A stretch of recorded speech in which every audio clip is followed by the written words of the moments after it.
You're listening to an Airwave Media Podcast. Ben Franklin's World is a production of Colonial Williamsburg Innovation Studios. Here is our king who is using foreigners to burn our villages and destroy our property and take away our liberty.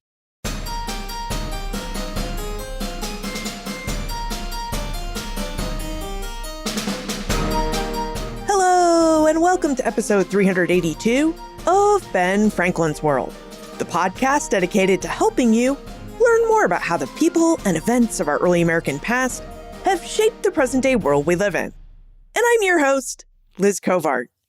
After the Declaration of Independence's famous statement, "We hold these truths to be self-evident, that all men are created equal," the Second Continental Congress went on to say, "The history of the present King of Great Britain is a history of repeated injuries and usurpations, all having in direct object the establishment of an absolute tyranny of these states. To prove this, let facts be submitted to a candid world." The Congress then laid out 27 grievances, the 25th of which charges that King George III is at this time transporting large armies of foreign mercenaries to complete the works of death, desolation, and tyranny already begun by circumstances of cruelty and perfidy scarcely paralleled in the most barbarous ages, and totally unworthy the head of a civilized nation. Frederick A. Baer, an associate professor of history at Penn State Abington College, joins us to explore the large armies of foreign mercenaries that King George III hired from German rulers to assist in Great Britain's fight to squash the American Revolution and prevent its 13 North American colonies from leaving the British Empire. Frederick A. will lead us on this exploration of the German soldiers with details from her book, Hessians, German Soldiers and the American Revolutionary War.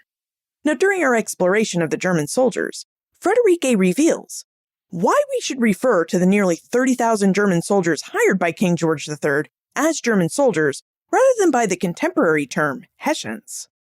Information about why German rulers agreed to hire out the young men in their principalities as mercenaries to King George III in Great Britain. And details about the contributions the German soldiers made to the British military effort during the American War for Independence, as well as details about how some German soldiers experienced the Revolution and war in North America. But first, today's episode came about because of listener requests for this topic. In fact, there were a lot of listener requests for this topic. When you send me an email requesting a topic, I pay attention. I keep a list. Now, sometimes it can take me a bit of time to work your request into our lineup, but most of our episodes represent your requests. All of this to say, thank you. Thank you for keeping the show active and vibrant with your listener requests.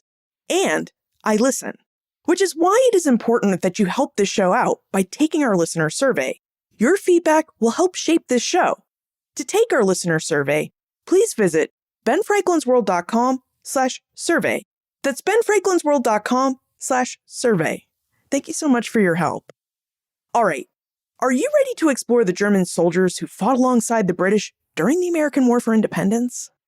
Allow me to introduce you to our guest historian.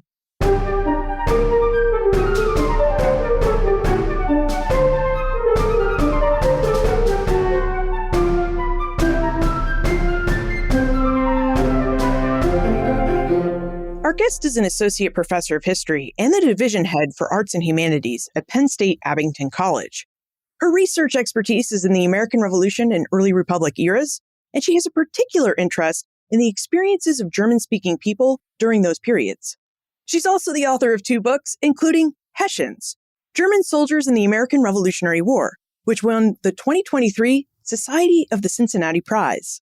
Welcome to Ben Franklin's World, Frederick A. Baer. Hi, Liz. I'm so happy to be here.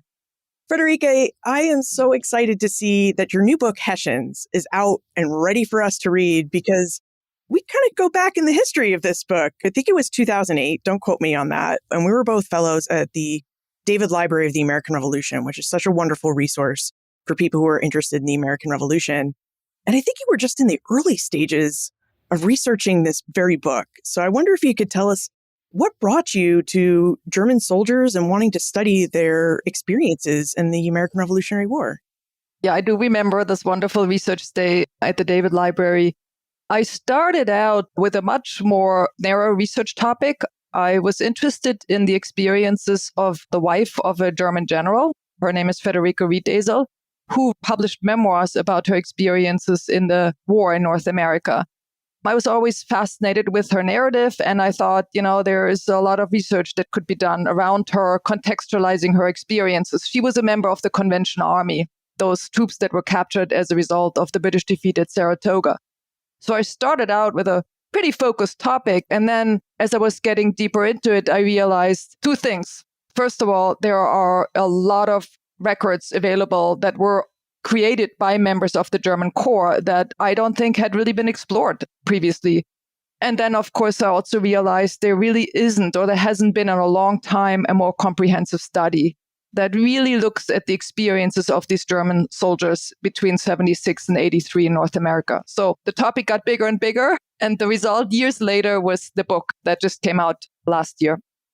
Now, like many of you, I have heard that there were German soldiers in the American Revolution. You can't read a military history or even a real social history of this period and not hear about the German troops. What I didn't realize till I read Friederike's book, Hessians, is that Great Britain actually hired approximately 30,000 German soldiers to fill and supplement its military ranks during this war. Friederike, could you tell us why Great Britain hired so many foreign soldiers to fight this war and couldn't just rely on Britons to fight this war? You're absolutely right. I hear this all the time. People have sort of heard of the Hessians or the Germans, but I think people generally don't appreciate the role they played and how many of them went to North America. 30,000 by the early 1780s, 1781, 82, that's about 1/3 of the regular British Army strength. So that's a really significant number of soldiers, not to mention civilians that also accompanied the Corps. Britain had relied on foreign troops for a long time. Since the middle of the 17th century, it had fought all of its foreign wars with the help of foreign auxiliaries. So when Britain decided to turn to German rulers for help, they really didn't do anything unusual. It was accepted practice. Many German, especially larger powers, regularly rented out foreign troops. It was accepted and legal to do so. Britain decided fairly early on, when it became clear that additional military power was required in North America to put down the rebellion, that they would not be able to raise the necessary number of troops within Britain or within other parts of the empire. So they basically resorted to, again, something they had done before, pay money and hire foreign troops that could be used abroad. Why did Great Britain turn to Germany? Because if you look at European countries with this history of hiring troops out, you can talk about Switzerland and the Swiss Guard and the armies that they hired out. You can look to France. France was doing it as well. There were Britons who were hiring themselves out as mercenaries. There's all sorts of people in the Austrian-Prussian Empire, if you will. So why Germany? First of all, maybe it's helpful just to remind everyone that Germany as a nation didn't exist. The modern Germany was founded in 1871. At that time, the German territories that we're talking about all belonged to the Holy Roman Empire. The Holy Roman Empire was made up of literally hundreds of territories and states and city-states of various sizes. So what the king decided to do is to approach rulers of some of these territories directly to ask them whether they will hire out to him military units. And he approached rulers that had, in some cases, already offered troops to him as early as 1774, possibly, definitely in 1775. Some of these rulers had connections to him. For example, the hereditary Prince of Braunschweig, who's basically ruling Braunschweig at the time, was married to the oldest sister of King George III. So there are dynastic connections as well that kind of help explain why he's reaching out to the rulers that he reached out to. So he's going to these rulers of these territories and asking them, hey, you did this before. Will you once again be willing to support Britain in its effort to put down an unlawful rebellion? I should also mention that he approached other rulers in Germany who declined. So these 6 that ended up hiring out troops were not the only ones that were approached by Britain to do that. Before he went to the German rulers, Britain actually hoped to hire about 20,000 troops from Russia, and Czarina declined for various reasons. Britain also tried to hire or use what is known as the Scots Brigade. That is a Scottish brigade that had been in Dutch service for many decades. The United Province of the Netherlands, after some back and forth, finally agreed, except for they said they can't be used outside of Europe. So that was not particularly helpful. So that's when they started going to the German rulers. When Friederike and I were fellows at the David Library, it was in Washington Crossing, Pennsylvania, and it was in this farmhouse. We'd research in the library all day, and then we'd join together after our day of research and share meals together. I remember one of the times where we were sharing meals, Friederike, and you were like, we cannot call the German soldiers Hessians. And I wonder if you could tell us a little bit more about that and how we should refer to these German soldiers so it's respectful and also helps them identify as they were in the period. And now my book is called Hessians. Absolutely. So my book is called Hessians because that is a label that has been used since the revolutionary times. The Americans used it to describe all German troops in British service, no matter where exactly they came from. So it is a term that we understand to mean the German soldiers generally. But it is really important to keep in mind that they, in fact, came from 6 different territories. The largest number came from the territories of Hessen-Kassel and Hessen-Hanau, which were separate at the time. So that's why I think that the label Hessian has been used to describe them. But of course, we have also troops from Braunschweig, Waldeck, Anhalt-Zerbst, and Ansbach-Bayreuth. And if you had described a member of any of these corps as a Hessian, I think they would have been offended. It's like, I'm not Hessian, I'm a Braunschweiger. For us, it's a useful term. But in my book, I was very careful to only use the term Hessian when I'm actually talking about Hessians, so to speak. I wanted to be clear that we are talking about soldiers and civilians that are coming, in fact, from many different territories throughout Europe. So to this point, we've talked about how these German soldiers, they come from 6 different provinces in what we now know as modern Germany. We know that the British need soldiers to come fight the Revolutionary War and to go to North America. Once King George III and his government gets bites from family members and otherwise who say, yes, we will supply troops to you, what is the process of recruiting these troops and getting them to want to go to North America to fight somebody else's war? That was very challenging. So I mentioned that Britain had hired German troops on many occasions previously, but one big difference is they had never been used outside of Europe. So this is the first time. That's also one reason I think why in Parliament there is significant opposition to what the king is doing, hiring these foreign mercenaries, as critics called them, to fight what is essentially a civil war against fellow British subjects. The German rulers concluded these subsidy treaties basically because they needed money. You can look at the soldiers as a very valuable commodity on the European market. I have men available, you can hire them, you pay me money to do that. It was not challenging for these rulers to fill the officer corps. There were plenty of officers or veterans, also from other German territories, by the way, who requested to be included. They were looking to advance their military careers. So that was not that difficult, but it was challenging to raise the troops.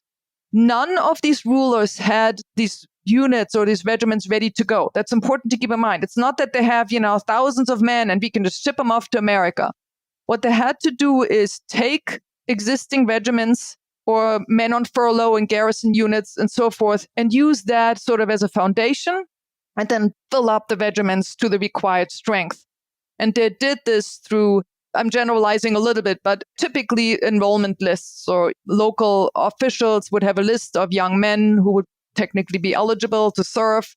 They would call them in for inspection and measure their height and see if they're fit for service and then potentially send them off to the collecting depot to be enlisted in the court for America. All of the territories had certain kind of criteria. So you wanted these young men to be of a certain height. You wanted them, of course, be fit for a military campaign in North America. Ideally, they did not have families or dependents that depended on them. Ideally, they were not of particular value to the local economy, so they could be what we call dispensable. Territory would be fine if they're left. All of the territories also had certain criteria that, in theory at least, would make a man ineligible. For example, maybe an only son was about to inherit the family property. College students, apprentices, certain types of professions or occupations were supposed to not be included in these troops because they were needed at home. In practice, that was difficult to implement because there just weren't enough eligible or dispensable men available. So ultimately, men were sent to America that on paper at least should have remained at home. These are militarized territories. I think it is not exactly surprising for families to get the call, your son, or you need to come and report for service. But again, going to America and fighting in a foreign war is definitely something that a lot of these individuals and families were very unhappy about.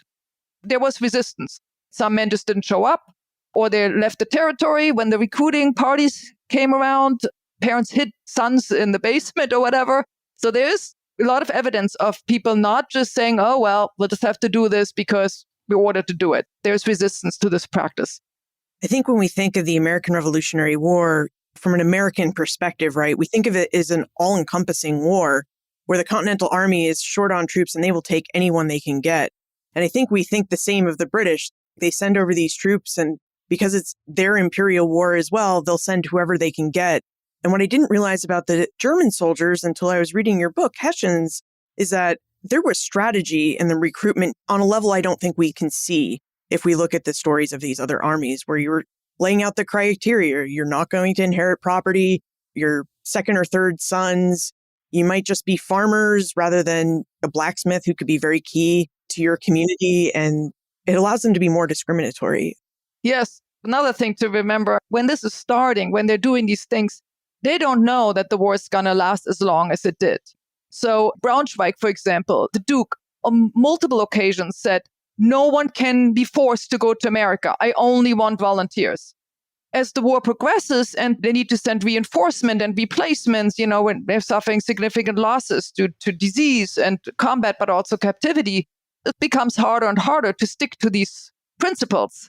So there is no doubt that there were individuals who were in fact impressed, who did go against their will, and again, who would have been more useful, to use that term, at home in their communities with their families.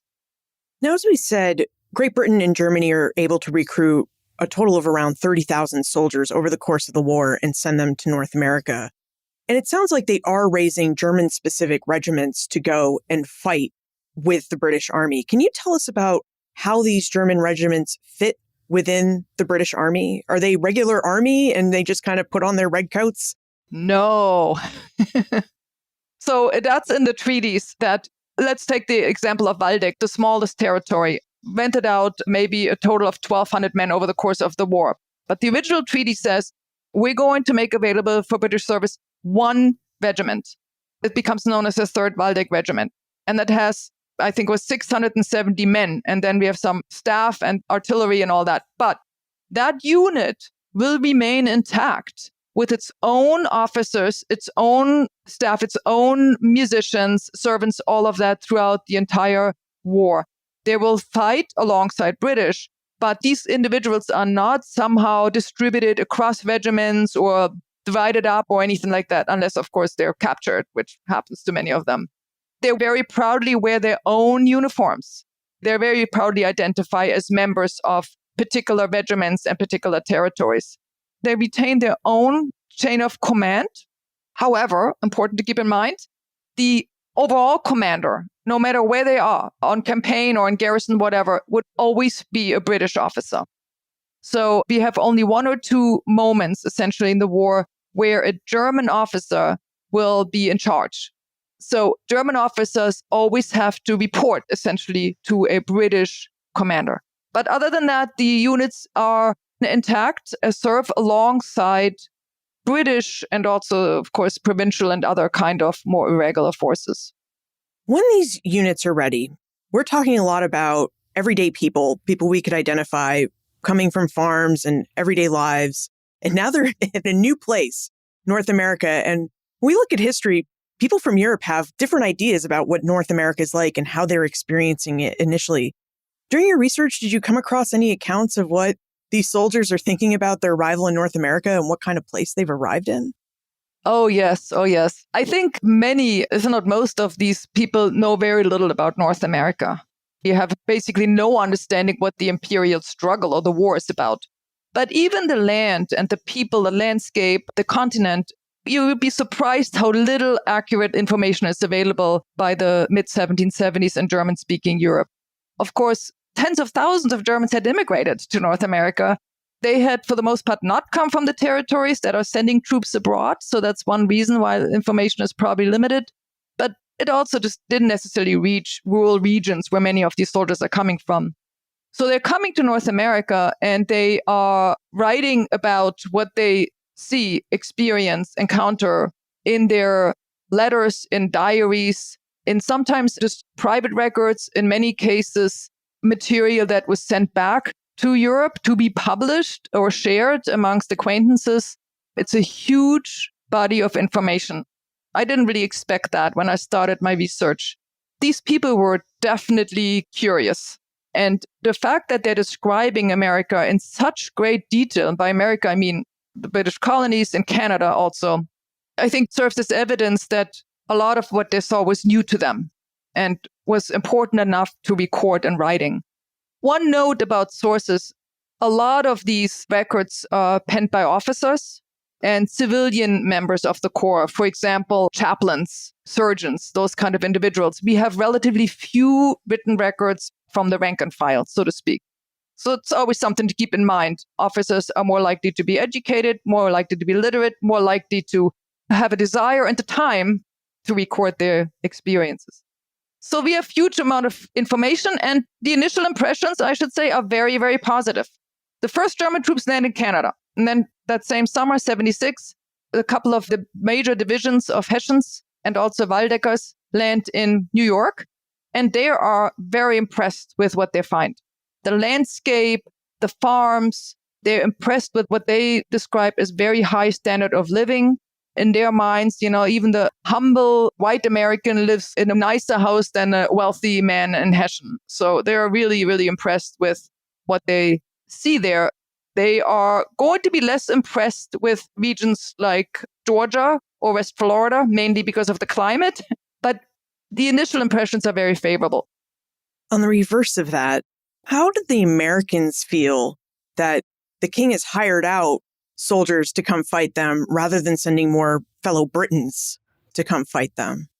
Even before the first Germans arrive in North America, the American patriots, as we call them, used Britain's decision to send foreign quote-unquote mercenaries to North America as a tool to rile up the people, to encourage calls for resistance, and ultimately, once they arrive, motivate men to take up arms. It becomes a very useful argument, again, for resistance against British tyranny. Here is our king who is using foreigners to burn our villages and destroy our property and take away our liberty. This is already happening in the spring of 76. Which, of course, then in July, we have the Declaration of Independence, and it is one of the lines in the Declaration of Independence. He is now sending foreign mercenaries. Doesn't mention the Germans by name, but it's obviously one of the grievances. So it is used in that way. And it will be used in that way throughout the first campaign in the fall of 76. When you're researching these American descriptions of British and Hessian, particularly atrocities against the civilian population or against a vanquished enemy, those kind of things, it's very difficult to know for sure what is true, what is exaggerated, what is fantasy, because they are using this to motivate people to fight against these invaders. So that's all through 76.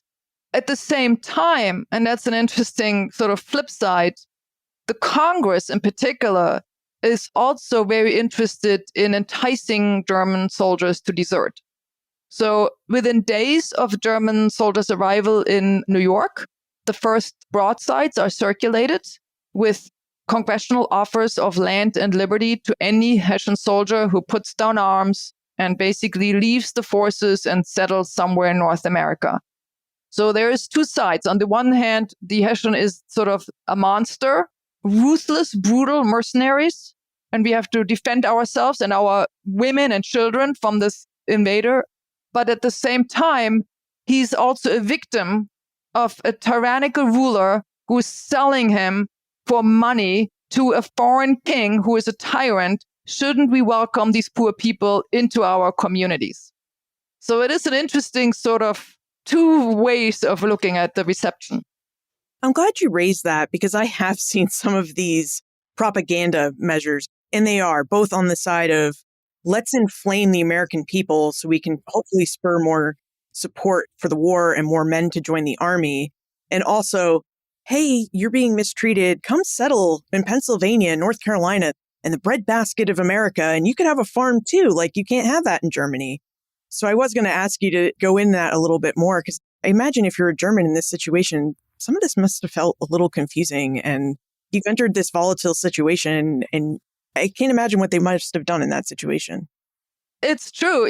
So these German soldiers come to North America and again, very impressed with what they see, don't really understand what the war is about, certainly wonder why a people that is doing so well would rise up against their king. Like, what is their problem? The king has obviously treated them very well. What are they complaining about? This talk of liberty, it seems very abstract when you see how these people are actually living. So there is some suspicion. I think that's important to keep in mind. There's some suspicion about what this rebellion is really about. There are some German officers who speculate that it's really a handful of American men in Congress or in high positions in the army that are doing this for selfish reasons, who are essentially manipulating the people to rise up against an indulgent king. So that's important to keep in mind. In other words, for the Germans, even though it looks great in America, they're not entirely sure what it would be like to live there. So you're a young man, you're recruited into a Hessian regiment, you come here, you're wearing your uniform, you are loyal to your ruler, you have loyalty to the officers, to the fellow men in your unit, and you know too that desertion can carry a significant punishment. So it would be very challenging, I think, for many people to actually take that serious step. You also don't know how you would be treated in North America. Would you really be welcomed into the communities and have a farm and all of that? That's not a given at all to these people. So these appeals to desert from the Congress, I think, are not as successful as Congress was hoping. Ultimately, we know, of course, that over the course of the war, a good number of German soldiers deserted, but many of them basically had been prisoners of war for extended periods of time. They had lived and worked in communities and at some point decided, I basically want to stay here.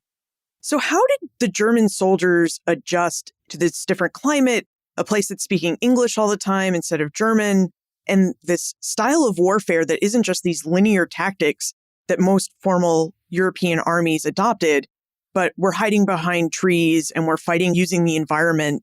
I've heard it described by military historians as a more guerrilla type of warfare.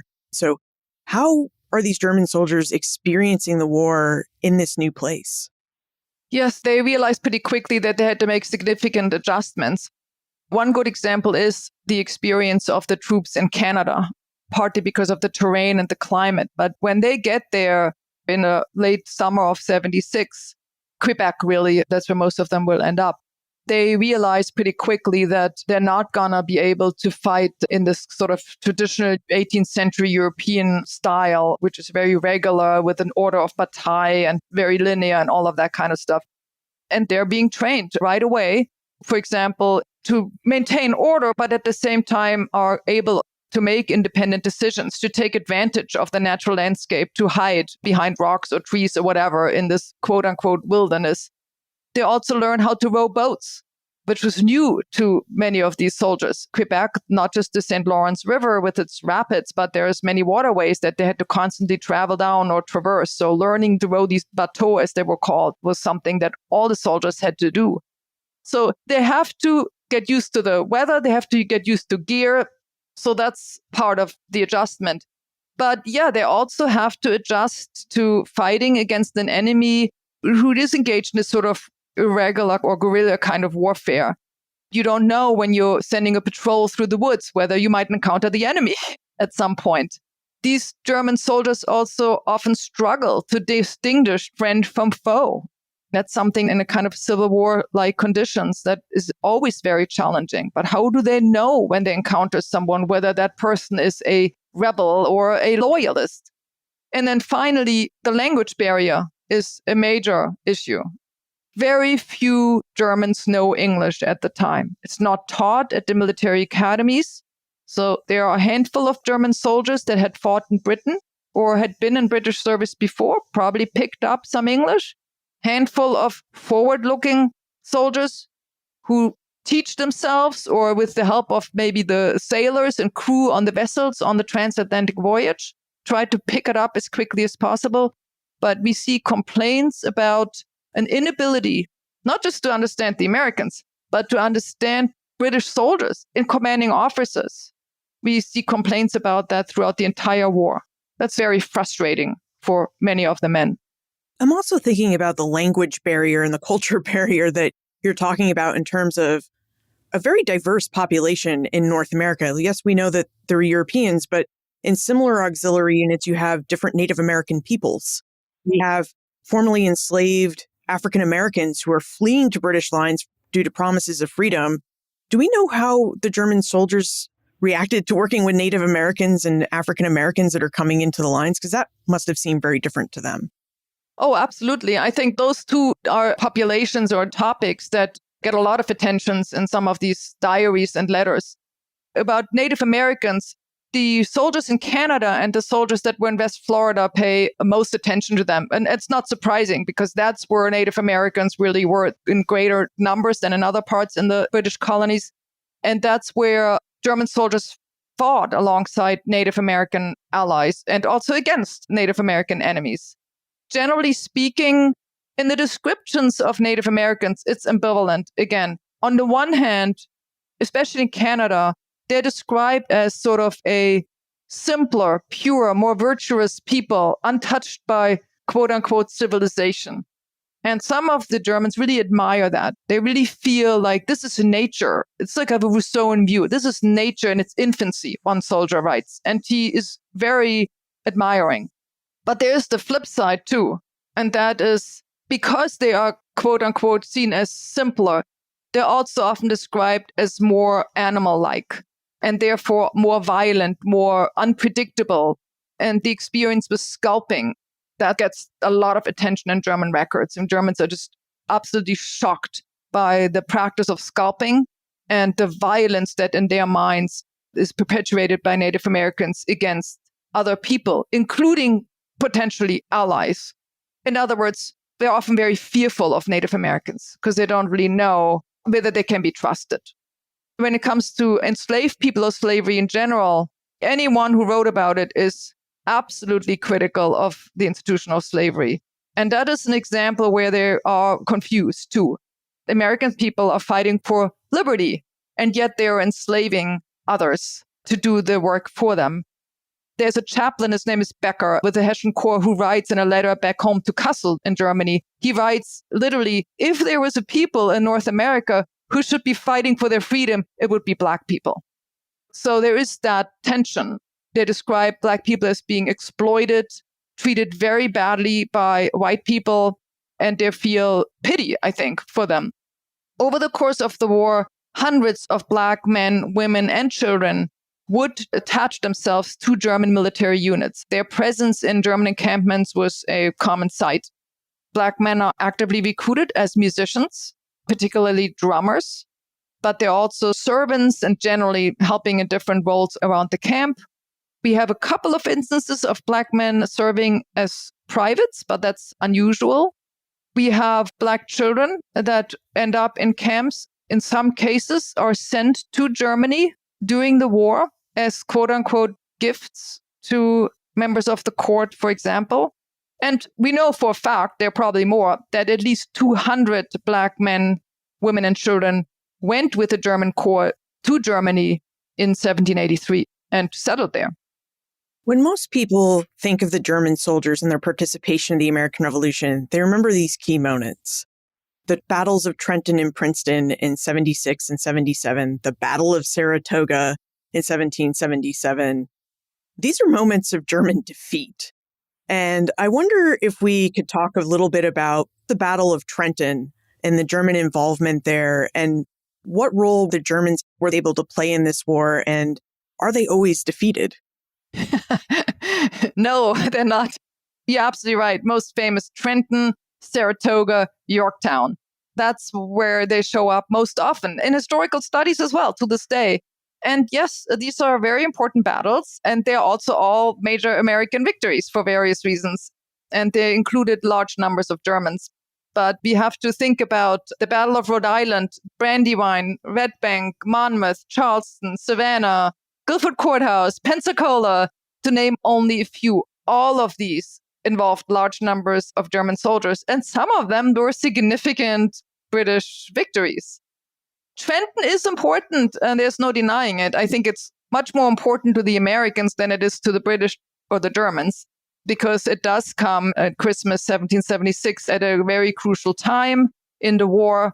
I think, as many of your listeners probably know, the campaign had not gone very well for the Americans in the fall of 76. The terms of enlistments were supposed to be up for many of the men under Washington at the end of the year. Morale is very low. So this daring crossing of the ice-covered Delaware and then the attack on a garrison, basically 3 German regiments in winter quarters in the town of Trenton in New Jersey, that was a major feat. So as a surprise attack, there had been rumors in the German camp that the Americans were planning something, but the commander, by all accounts, didn't take that seriously. And then I think there was general agreement that Washington wouldn't dare cross the river in the middle of winter. But of course he did. At the time, there were maybe 1,400 German troops stationed there. There were other German troops in other posts like Bordentown, for example, and different garrisons in New Jersey. Washington attacked, or his troops attacked. Battle didn't last that long. It was snowing. Approximately 1,000 of these troops ended up as American prisoners of war. So it's a victory under George Washington, which is important. Again, at a time when morale was low. It's humiliating for the British. It's definitely embarrassing for the Germans. But I think from a German perspective, it wasn't quite as devastating as Americans would like to think. First of all, capturing 1,000 Hessians is bad, but the number of losses is very small. I think it's fewer than 20. So that's one thing. But the Germans also are able to construct a narrative that preserves their honor, so to speak. The commander of the Hessians, his name is Johann Rall. He was mortally wounded and died. And an investigation that took place a few years later that looked into the conduct of the German troops at Trenton essentially pinned the blame on Rall. The surviving officers basically agreed that he was to blame for this unfortunate affair, as they called it. It's easy to do when the guy is dead, couldn't defend himself. There was no doubt that the soldiers themselves had acted honorably. Again, Christmas, surprise attack, snowstorm, cannon didn't function right. In other words, they were tricked almost by the Americans that resulted into the defeat. So journals at the time and sort of the narrative becomes like, yeah, they're lost, but it's not their fault. There's a number of circumstances that explain that. After the siege of Yorktown in 1781, big military fighting ends in what is mainly in North America. It's not all fighting ended. There was plenty of skirmishes between loyalists and revolutionaries, but formal fighting has ended. What happened to the German troops? We often talk about the age of revolutions and how the American Revolution inspired the Haitian Revolution and the French Revolution because of experiences and knowledge of what happened in North America. Did participating in the revolution incite anything similar in Germany when these soldiers went home? Did they go home? First of all, as you suggested, but I do want to emphasize this, that yes, Yorktown, we know now, basically ends the war, but it didn't really end the war at the time. So there were shipments of several thousand German recruits that were sent to North America after Yorktown. And it's important to keep that in mind. It's not that suddenly the war's over and we no longer need these troops. Britain was preparing for additional campaigns. And the German rulers, by the way, when word finally reaches them that a peace treaty had been concluded or is in the works, were very disappointed that the men that had been recruited for 1783 would no longer be needed. When Yorktown happened, also, there are thousands of troops in New York and Canada, and also still occupying Charleston, South Carolina, and Savannah, Georgia. They remain there into 1782. So again, just as a reminder that for these people, the war is not over. They are doing pretty much what they had been doing before Yorktown. They continue to do that. When the war is finally over, basically thousands of soldiers remained prisoners of war. They're basically released and instructed to go back mostly to New York, in some cases to Canada, if they're Braunschweigers, in preparation for embarkment to go back to Europe. And most of them do that, but some don't.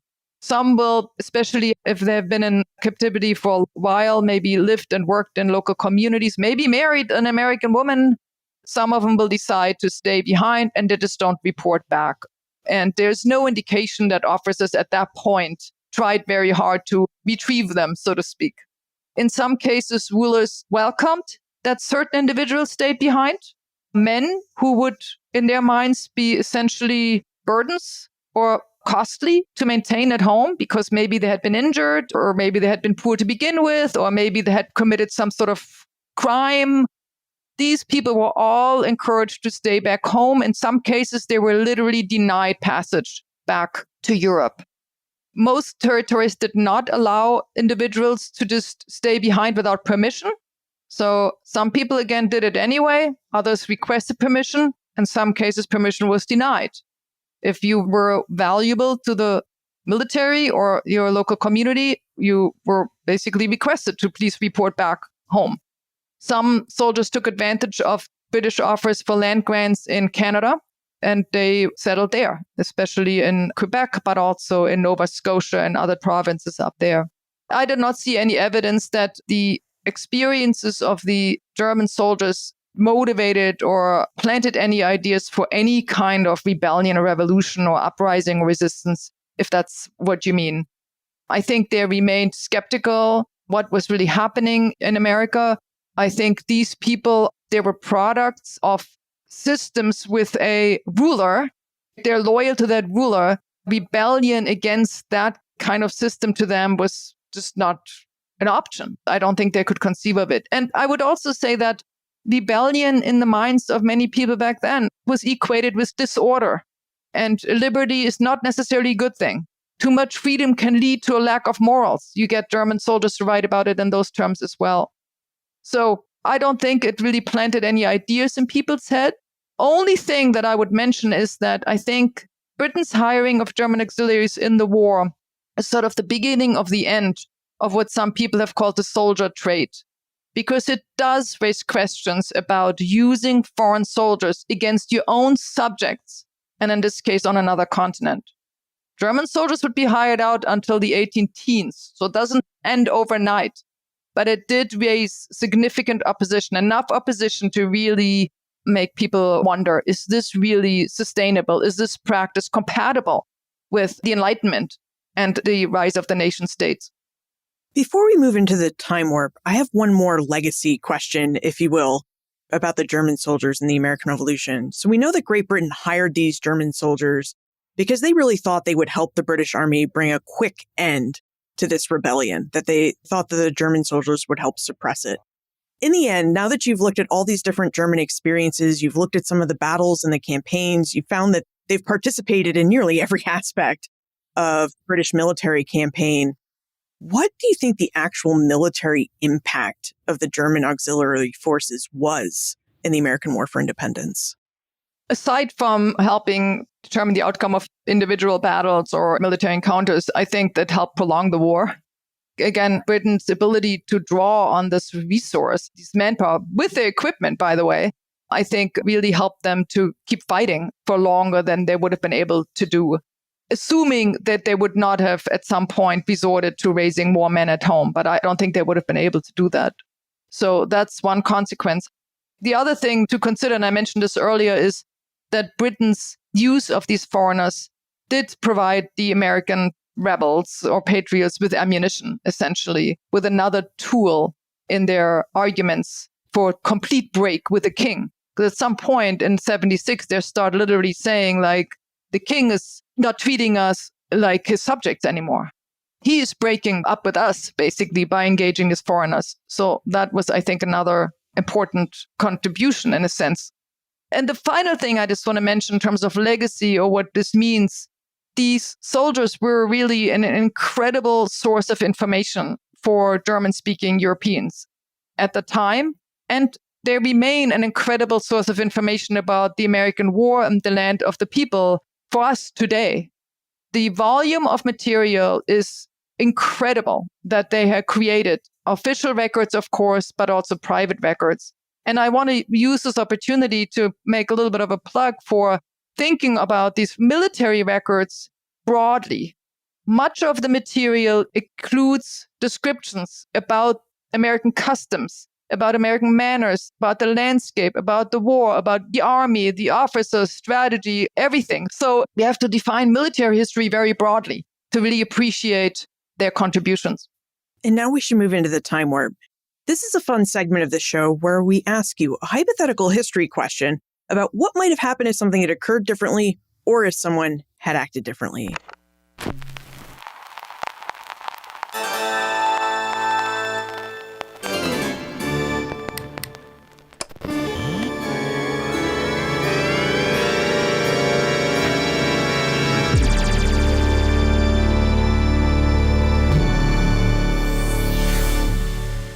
Friederike, in your opinion, how might the American War for Independence have turned out differently if German soldiers had not arrived with the first wave of British soldiers? Do you think there would have still been a long war if the German soldiers hadn't showed up to help the British from the beginning? No, I think the war would not have lasted as long as it did. I think it did give the British a real chance to actually put down the rebellion. And I think once you go into different regions within North America, you could probably also make the argument that they might have lost certain territories that they ended up keeping. For example, Canada or Quebec. As I mentioned, several thousand soldiers were sent to Quebec. We think of these soldiers mostly because some of them accompanied John Burgoyne down to Saratoga and were captured. But thousands remained in Canada throughout the entire war, so that by the early 80s, there are more German soldiers there than British soldiers.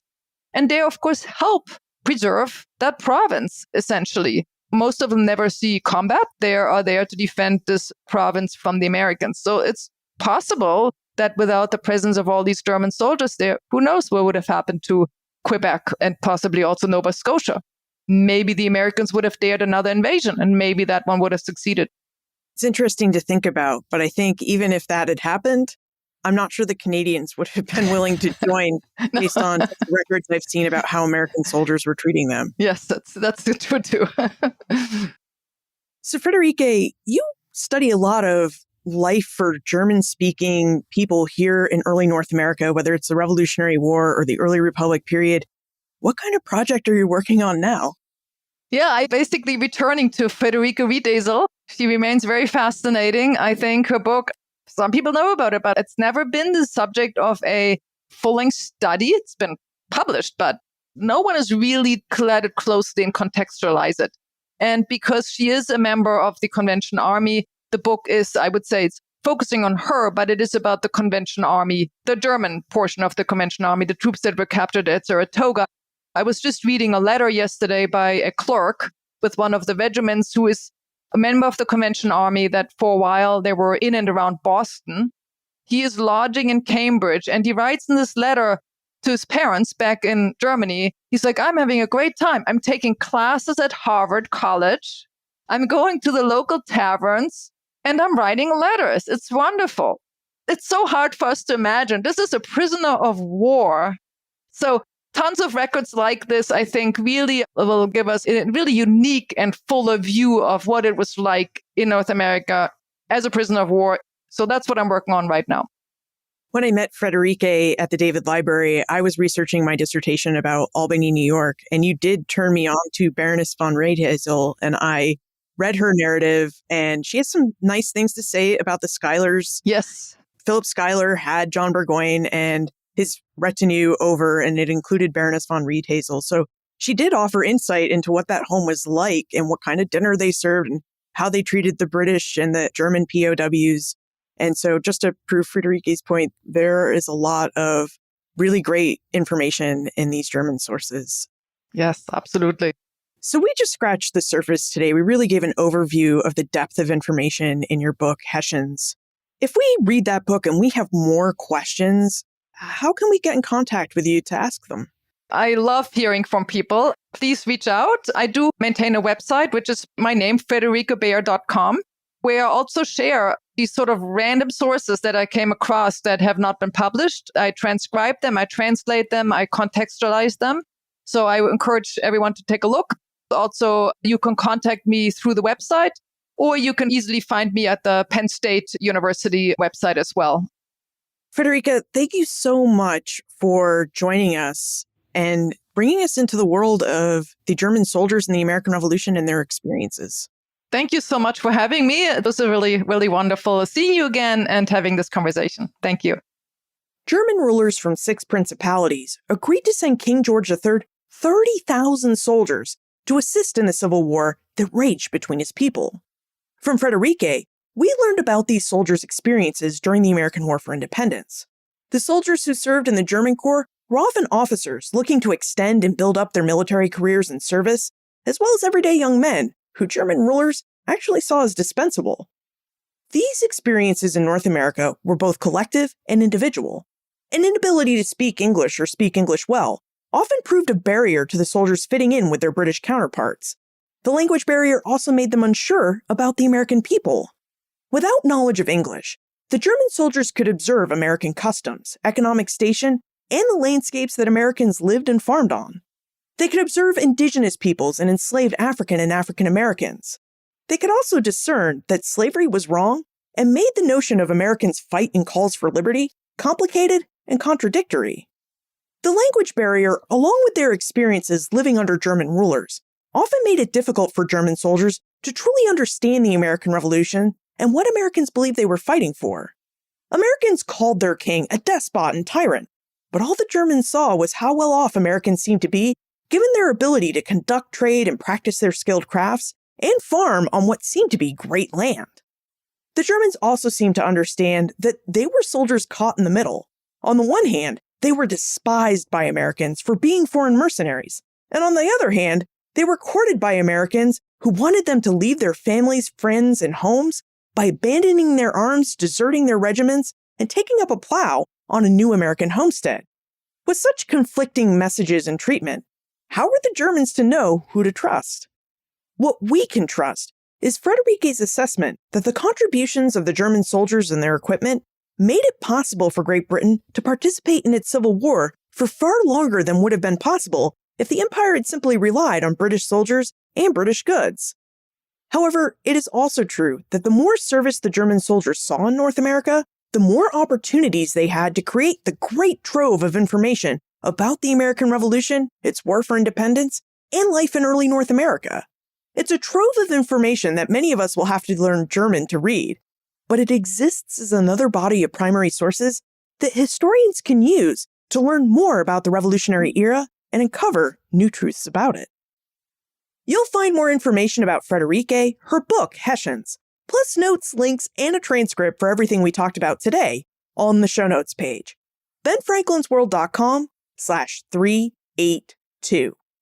Friends tell friends about their favorite podcasts. So if you enjoy Ben Franklin's World, please tell your friends and family about it. And please take our listener survey at benfranklinsworld.com/survey. Production assistance for this podcast comes from my colleagues at Colonial Williamsburg Innovation Studios, Katie Schinnebeck, Ashley Bachnight, Jordan Hammond, and Morgan McCullough. Breakmaster Cylinder composed our custom theme music. This podcast is part of the Airwave Media Podcast Network. To discover and listen to their other podcasts, visit airwavemedia.com. Finally, are there other details about the German soldiers and their experiences in Revolutionary America that you would like to hear covered on the show? Let me know. Liz at benfranklinsworld.com. Ben Franklin's World is a production of Colonial Williamsburg Innovation Studios.